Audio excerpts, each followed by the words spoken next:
Hi friends, is sorry cinema bus அப்டேட்டில் ரொம்ப அடுத்த ஒரு முக்கியமான அப்டேட்டோடு வந்திருக்குங்க. இப்போ ஆன்லைன் சோஷியல் மீடியாவில் ஒரு விஷயம் வந்து பார்த்தீங்கன்னாக்கா ரொம்ப வைரலாக போயின்னு இருக்குது. அதெல்லாம் அந்த சினிமா ட்ராக்கர் சைட்லேருந்து தான் இந்த விஷயம் பார்த்தீங்கன்னாக்கா இப்போ வெளியாகிருக்கு. என்ன சொல்லியிருக்காங்கன்னா, தமிழகத்தில் விடிய காலையில், அதாவது அதிகாலை 4 மணி ஷோ வந்து போகிறதுக்காக திரையரங்கு உரிமையாளர்கள்லாம் வந்து அரசாங்கத்துக்கிட்ட ஒரு கோரிக்கை வச்சுருக்கதாகவும், அது சம்மந்தமாக பேச்சுவார்த்தையில் வெகு விரைவிலே வந்து பேச போகிறதாகவும் இப்போ வந்து ஒரு விஷயம் வைரலாக எனக்கு. இது வந்து பார்த்தீங்கன்னாக்கா ரொம்ப குரூஷலான ஒரு விஷயம் அப்படி தான் சொல்லணும். ஏன்னா இதை வந்து நம்ம ஓப்பனாக வந்து அப்படியே சொல்லிட முடியாது. இது வந்து கண்டிப்பாக நடக்கும்லாம் சொல்ல முடியாது. நிறைய பேர் ஏன் டிக்கெட் நிற்கிங்க, இப்போ டிக்கெட் புக் பண்ணாமல் விட்டுருவா, இப்போ 4 மணி ஷோ வந்துனாக்கா அதை புக் பண்ணிக்கலாமா அப்படின்ற மாதிரிலாம் கேட்குறீங்க.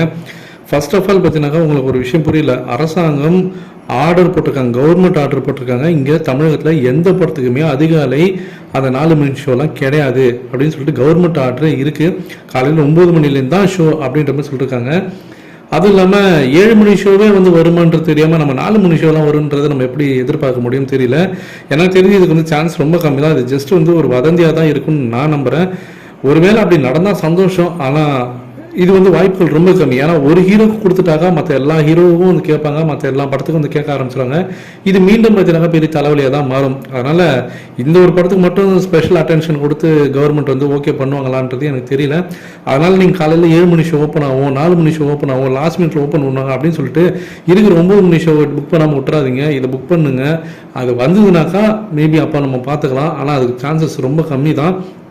அடுத்தது முக்கியமான விஷயம் என்ன அப்படின்னு பார்த்தீங்கன்னா, வெளிநாட்டில் நல்ல புக்கிங்ஸ் போயின்னு இருக்குங்க.